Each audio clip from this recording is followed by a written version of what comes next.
Welcome to the third part of gram-positive bacilli. In this part or in this session, we'll be going through Clostridium briefly. Clostridia are a group of gram-positive anaerobic bacilli, and these form endospores. These produce endospores. These spores are bulging.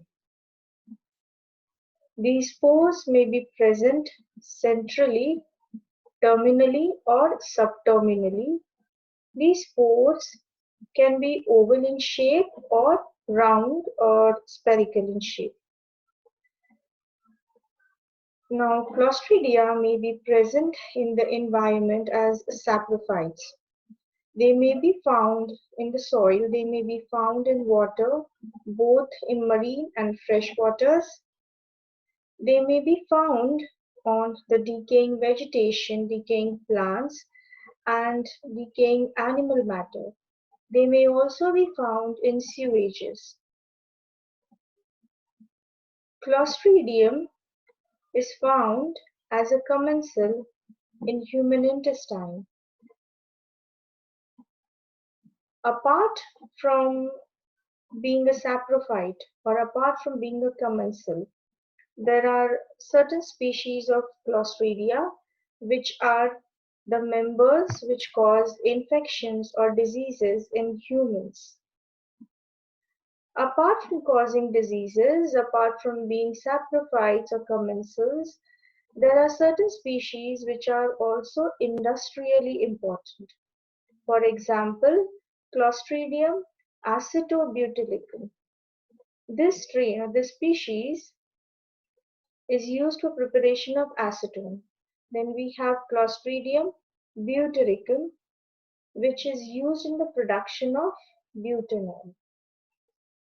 Coming to the medically important species, as we have discussed that there are certain members which causes diseases in humans. These members are Clostridium perfringens, which causes gas gangrene. Then we have Clostridium tetani, which causes tetanus. We have Clostridium botulinum, which causes botulism, and Clostridium difficile, which causes pseudomembranous colitis. Now, Clostridium difficile has been recently reclassified as Clostridioides difficile. It has been shifted to a new genera. Coming to Clostridium perfringens. Clostridium perfringens is a commensal in the human intestine. It bears a subterminal and bulging spore. Clostridium perfringens is both invasive as well as toxigenic. It effectively invades the tissues and it also produces a range of different toxins. So we have a picture of Clostridium perfringens with an oval and subterminal spore. This is a gram stain picture of Clostridium perfringens. So here we can see the vegetative form which is stained and a halo which is unstained, a halo round which is unstained. That is actually the spore. Coming to the virulence factors of Clostridium perfringens. Clostridium perfringens produces a range of different toxins. It has 4 major toxins: the alpha toxin, beta toxin, epsilon toxin, and the iota toxin. These 4 toxins are important in causing the clinical manifestations of Clostridium perfringens. Apart from these 4 major toxins, it also produces 8 minor toxins, a heat labile enterotoxin, and substances like histamine and neuraminidase. Based on the 4 major toxins, Clostridium perfringens is divided into 5 different types: type A, type B, C, D, and E. Coming to the clinical manifestations of Clostridium perfringens, it may cause simple wound contamination. Here, the surface of the wound is contaminated. The bacteria does not invade the deeper tissues, neither does it produce any toxin. Nextly, it can also cause anaerobic cellulitis. Here, the facial planes are involved. Toxin production is there, but to a limited extent. Nextly, Clostridium perfringens can also cause skin and soft tissue infections. Coming to gas gangrene. In gas gangrene, the muscles are invaded, the muscles are involved. There is immense toxin production by the bacterium. Gas gangrene is also known by different names like anaerobic myositis and malignant edema. Now, gas gangrene is usually associated with traumatic wounds where there is lot of muscle destruction.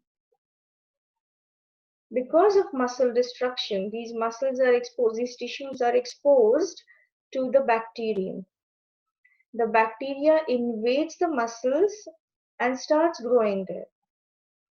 As there is a deep wound, there is a lot of destruction of the blood vessels also. So because of the destruction of these blood vessels, there are anoxic conditions in the surroundings. So we have two things together. One, the bacteria has invaded the muscles, and second, there are anoxic conditions around in the environment. These anoxic conditions favor the growth of the bacteria. So there may be either a vegetative form or a spore. If spore is there, it germinates to form a vegetative form, and if a vegetative form is there, it will propagate, it will grow. So in this way, the bacterium gains entry into the muscles and starts growing in the environment. It grows, establishes itself, and starts producing the toxin. And the toxin causes the effects of gas gangrene. So, on examination, a patient presents with a lot of edema in the tissues, and there is a collection of gas. There is cryptis in the muscles which can be felt. Along with this, there is oozing out of a very thin exudate from the wound. So these things are presented by the patient of gas gangrene. Nextly, coming to enteritis necroticans. This is caused by Clostridium perfringens type C. This is characterized by ischemic necrosis of the jejunum, and this is a life-threatening condition. Nextly, Clostridium perfringens can also cause necrotizing enterocolitis. This is causing a similar presentation like enteritis necroticans, but it is caused by Clostridium perfringens type A. Clostridium perfringens can also cause gangrenous appendicitis and septicemia.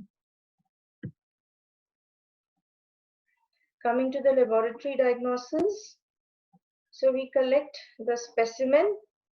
In cases of usually gas gangrene, we have the thin fluid or the thin exudate which oozes out from the lesion that is collected on a swab. Apart from this, we may also have the necrotic tissues collected or the muscle fragments can be collected. These specimens are put or added into the Robertson's cooked meat broth. This medium is specially designed for anaerobiosis. It is specially made for growing, for cultivating anaerobic bacteria. So we inoculate the specimen in Robertson's cooked meat medium or cooked meat broth, and it is immediately transported to the laboratory. After we receive the specimen in the laboratory, we begin with the follow-up. So we can start on with the direct microscopy. In direct microscopy, a smear directly from the specimen is made. So here we are available with Robertson's cooked meat broth with the specimen in it. So once we have this specimen, this is incubated at 37 degrees Celsius for a period of at least 4 hours, and then few drops from this medium can be taken and smeared on a slide stained with gram staining, and we can observe it directly under the microscope under oil immersion lens. So in cases of Clostridium perfringens, we look for the presence of stout gram-positive bacilli with absence of spores. Remember, we are speaking about absence of spore. Although we have spoken, or although we have learned that Clostridium perfringens is a spore-bearing bacilli, in direct specimens prepared from the specimen collected from the patient, there is absence of spores. The next characteristic is there is absence of neutrophils too. Apart from direct smear, we can move on for culture. Culture is done on media like blood agar with added kanamycin and neomycin. This media is inoculated with the specimen which is present in the Robertson's cooked meat broth, and it is incubated anaerobically in Macintosh Fields jar, and this whole jar is incubated at 37 degrees Celsius for a period of at least 2 days. After the incubation period is finished, the jar is opened and we examine the culture plate for any growth. If growth is there, we identify the growth. So identification of Clostridium perfringens can be done by different tests. The two important tests are the target hemolysis and the Naegler's reaction. In the target hemolysis, we inoculate the growth to be identified on blood agar and incubate this again at 37 degrees Celsius under anaerobiosis at least for 2 days. Then we observe for a typical pattern of hemolysis. We have double hemolysis. Just below, just underneath the colony, we have a small zone of complete hemolysis because of the theta toxin. Surrounding this, we have a little wider zone of incomplete hemolysis produced by alpha toxin. This is the target hemolysis which is seen on blood agar. Next we have the Naegler's reaction. For this, we use a plate of egg yolk agar. This plate is virtually divided into two halves. One half will contain antitoxin and the other one is without antitoxin. In the Naegler's reaction, we are detecting the alpha toxin, which is the lecithin, which is produced by the bacteria. This bacteria means the test strain that is to be identified is inoculated on the plate on both the halves. The half with antitoxin and even the half without antitoxin. And the plate is incubated at 37 degrees Celsius again under anaerobic conditions. Now the Clostridium perfringens will grow. It will produce the alpha toxin. The alpha toxin is actually the lecithinase, which will break down the lecithin in the environment into phosphorylcholine and diglyceride, which will cause an opacity around the growth. So the one half which doesn't have any antitoxin will have opalescence, and the other half which has antitoxin will not have opalescence because the action of the lecithinase will be neutralized by the antitoxin. Okay, lecithinase is the alpha toxin and we have inoculated anti-alpha toxin on that half. So this toxin, the activity of the toxin, the activity of the alpha toxin is neutralized because of the antitoxin. So here we have a picture of a plate which denotes this reaction, which shows this reaction. So on one half we have a halo which indicates that lecithinase is produced, which indicates that alpha toxin is produced. And on the other hand, on the left hand side, we have another strain which has produced the alpha toxin, but the action of it is neutralized by the action of the antitoxin. Next, coming to another species of Clostridium, Clostridium tetani. Clostridium tetani is an obligate anaerobic gram-positive bacilli with a spherical and terminal spore. So again here we have a gram stain picture of Clostridium tetani.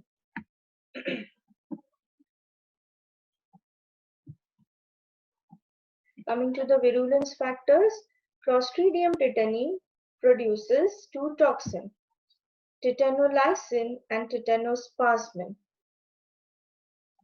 Tetanospasmin plays a role in causing the disease. This toxin binds to the receptors on the motor nerve terminals and gets internalized. This toxin prevents the presynaptic release of inhibitory neurotransmitters, glycine and gamma aminobutyric acid or GABA, which leads to spastic muscle contractions. Coming to the clinical manifestations of Clostridium tetani, Clostridium tetani causes tetanus. Tetanus is usually acquired by traumatic wounds which are deep and puncturing. It locally begins with a painful muscle spasm which gradually is generalized into spastic paralysis, which further complicates into rhesus sardonicus or opisthotonus. In rhesus sardonicus, a person suffers with a very abnormal contraction of the facial muscle which is persistent. It seems as though one is grinning. We have a picture of it on the slide. We may also have another complication which is called as opisthotonus. In this, there is an abnormal and persistent arcing of the body. This is because of generalized spasms in the extensor muscles. Nextly, we may encounter neonatal tetanus. This usually occurs in home deliveries, in childbirth which take place at home. This is because of septic conditions during deliveries or in customs where the umbilical stump is covered with cow dung or cow dung is applied to the umbilical stump. The cow dung contains a lot of spores of Clostridium tetani which enter the host and cause neonatal tetanus. So we have a picture of opisthotonus in neonatal tetanus. Coming to the laboratory diagnosis, specimens are collected from the deeper part of the necrotic tissues. We can move on with microscopy. The specimen is collected and it is added in Robertson's cooked meat medium. And as we have seen for Clostridium perfringens, in Clostridium tetani also, the Robertson's cooked meat broth is incubated for some time, for about 4 hours at 37 degrees Celsius, when we inoculate it with the specimen, or when the specimen is collected in it. After completion of this incubation period, we make a smear, stain it with gram staining, and look for the presence of the typical gram-positive bacilli with circular terminal spores. We can move on for culture again on blood agar with added neomycin and kanamycin, and these plates are incubated anaerobically in a Macintosh Fields jar at least for 2 days at 37 degrees Celsius. At the end of the incubation period, we look for any growth. If any growth is present, we need to identify the strain. The growth is present typically in a swarming pattern on blood agar. The swarming on blood agar under these conditions strongly indicate presence of Clostridium tetani. If we have such growth, we need to identify this. Now, because the production of toxin is important in causing the disease, we need to identify the toxigenic strain, the toxin producing strain of Clostridium tetani. We need to identify the tetanospasmin. This can be identified by the toxigenicity tests. We have the in vitro hemolysis inhibition test and we have the in vivo mouse inoculation test. Excuse me. Coming to the prophylaxis of tetanus, the DPT vaccine is available for active immunization for tetanus. The T component is the toxoid for tetanus in the DPT vaccine. The DPT vaccine is used for primary immunization in small children, and it is included in the National Immunization Schedule. It is administered intramuscularly in the anterolateral aspect of the thigh. Initial 3 doses are administered at the age of 6 weeks, 10 weeks, and 14 weeks. Thereafter, a booster is given at 16 to 24 months, and then the next booster at the age of 5 years.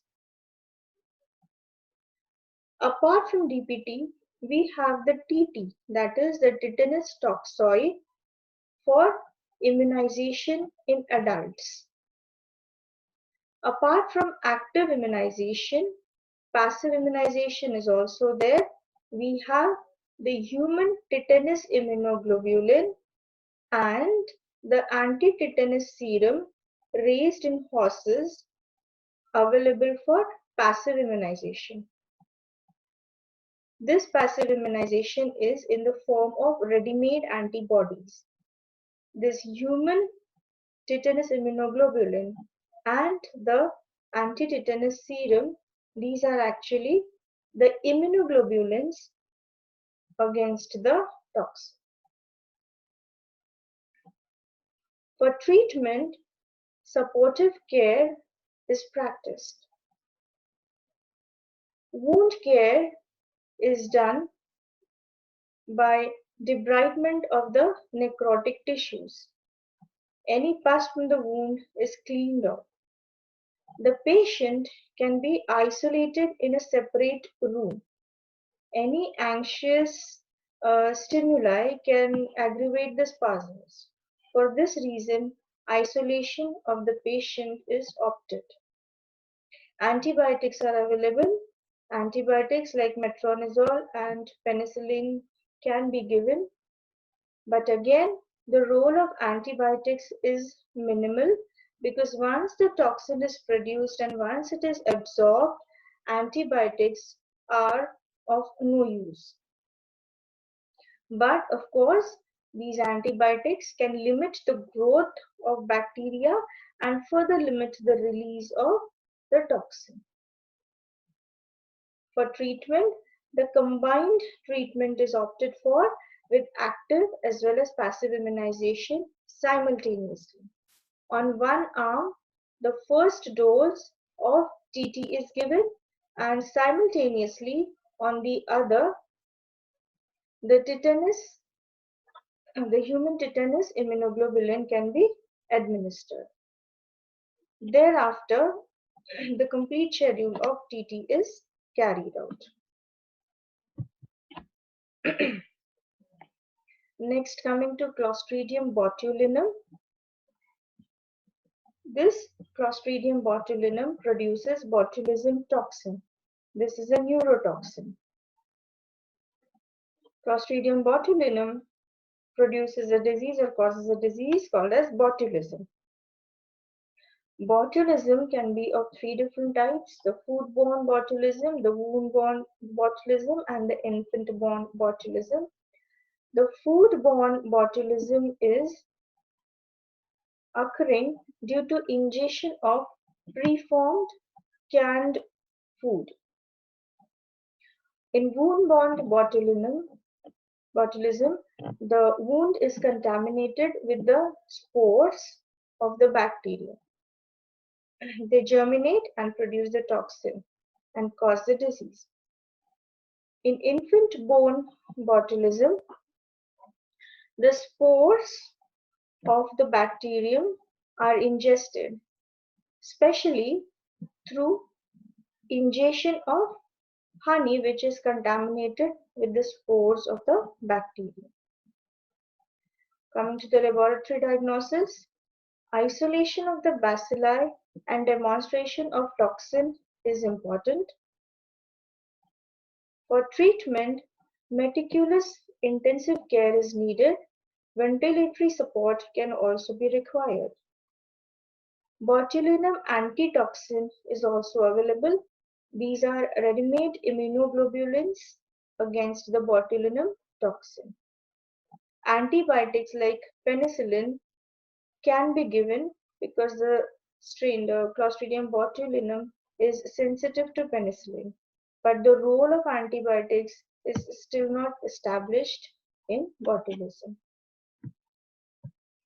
With this, we finish with a brief discussion of anaerobic gram-positive bacilli.